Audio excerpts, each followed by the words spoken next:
સંસ્કારી નગરી વડોદરાની વિશ્વવિખ્યાત મહારાજા સયાજીરાવ યુનિવર્સિટીમાં અખિલ ભારતીય વિદ્યાર્થી પરિષદ દ્વારા સંસ્કાર સંગમ કાર્યક્રમનું આયોજન કરવામાં આવ્યું હતું। આ શીર્ષક સાંભળીને તો લાગશે કે જાણે ભારતીય સંસ્કારોના ખૂબ બૌદ્ધિક વિષયો પર ચર્ચા કરવાના કોઈ કાર્યક્રમનું આયોજન હશે, પરંતુ સોશિયલ મીડિયામાં વાયરલ વિડીયોમાં એક વિદ્યાર્થીની મંચ ઉપર બોલિવૂડના એક ગીત પર પરફોર્મ કરી રહી હોવાનું દેખાઈ રહ્યું છે।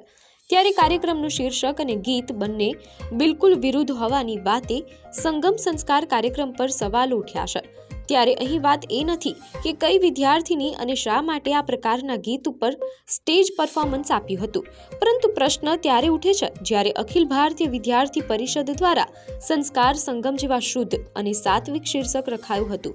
તો શું આયોજનમાં કોઈ મર્યાદાઓ નક્કી કરવામાં નહોતી આવી?